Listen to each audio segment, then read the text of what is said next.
trapdoor spiders at ECU. I'm also a diversity trainer. I wonder if you could guess why. It might be the hair, I don't know. But one of the first things I get asked is, why do I study spiders?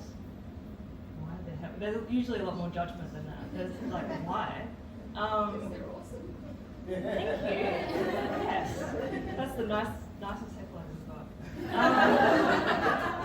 So yeah, they are awesome. Also, I really like underdogs. So they are the unsung heroes of the ecosystem. They keep all of the insects down, especially mosquitoes, which means that they also keep British tourists away. There's a lot of punching up in this, so sorry in advance. But yeah, they do. They keep around, like they're very cool, and I just really love them. I don't feel like I really have to justify how cool they are, but hopefully by the end of this presentation you might understand why. So I mentioned punching up. I am Aboriginal, as well as all of the other things here: non-binary, female, pansexual, neurospicy, dyslexic, is what that says there. Yeah, so I'm Aboriginal, but people don't really see that. And then they'll say something offensive, and that's when they find out. Usually with a spider to the face. That's me.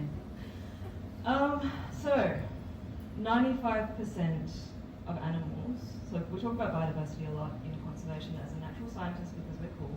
95% of biodiversity is animals that, or plants or bacteria, fungus that are not charismatic.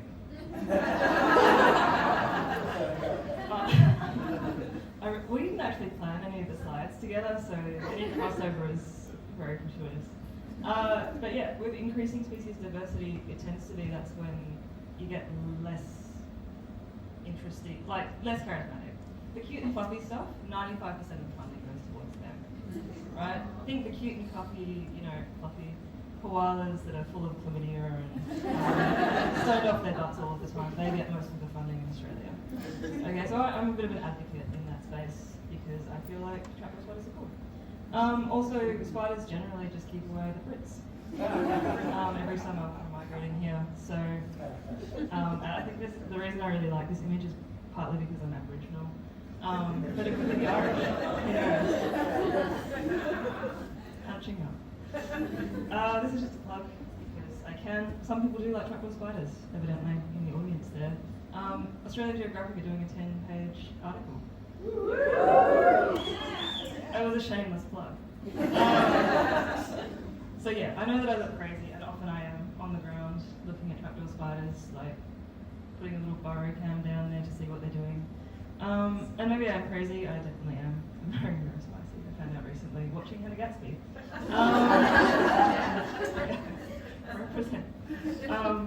But yeah, I think it's, especially being Aboriginal, I think it's a very small price to pay. And you'll read this in the article when you buy it next edition. I look after country. I feel a very strong kinship with trapdoor spiders. They're totemic association for me. And yeah, I guess I do collect them sometimes, but usually it's just to throw them at people who say something really off at me. So I feel like it's I really wouldn't. I wouldn't want to harm a spider. So yeah, I'm just going to show you a video going down. I'm invading her safe space, but I don't trust me. It's worth it. That sounds so awful.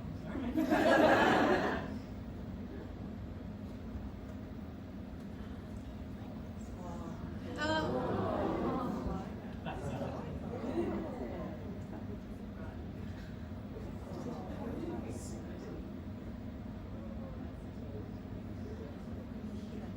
There's a reason I'm getting up close.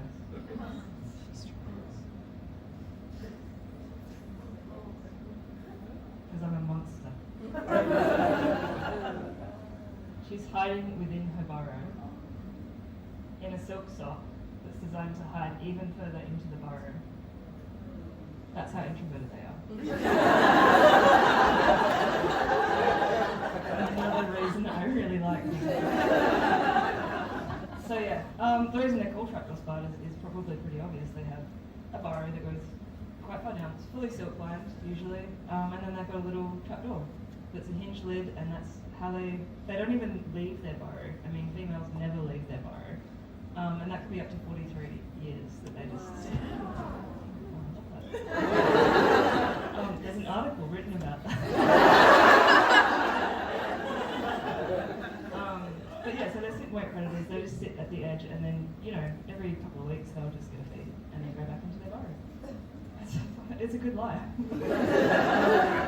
But because they're so camouflaged, I think a lot of people don't know that they're here, especially in Perth. I did my PhD, and honest to gosh, someone, I don't believe in God.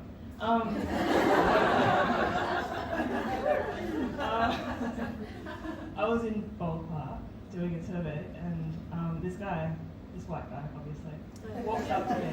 Sorry, not obviously. I was with a male student too, and he addressed the male student and said, "What are you guys doing?" And I'm like, and then my student was like, "Oh, Leanda can tell me." And I did, and I said, "I'm looking for trapdoor spiders for my PhD." He was like, "Oh, you won't find any here." And I was like, "Okay then," and walked away. That was a good moment for me, because you know, you think about these things and never really actually do them, but it was a good excuse to walk away from him too. So yeah, they can actually live for, they've evolutionary history, they've been around for 400 million years, right? Which is a very long time. They've gone one and they're around when the continents were together, one big landmass. And that's why we've got so many species that are very closely related to South Africa, actually, because like we've got the same genus with those bio-nerds, natural scientists in the room. So yeah, very closely related. They've gone through ice ages, they've gone through desertscapes, and by far the biggest threat now is us. We are clearing their habitat, we are burning fires that are not sustainable, and yeah, getting into their safe spaces in a really, really bad way. But what I actually want to talk about is spider sex. Because that 20% quota is hanging over our heads. So, and it is hilarious. I'm going to raise that expectation because I love it so much. So I mentioned that the females can live to 43 years old. They never leave their burrow, right? They'll brood, and then spiderlings will leave, and then the spiderlings will put down their burrows. The males only live to 5 to 7 years old when they reach sexual maturity. They outlive their usefulness after that.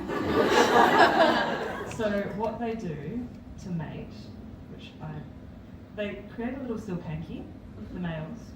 They go through their last molt because they're arthropods and they're exoskeletons, blah blah blah. Silk them out, ejaculate onto it.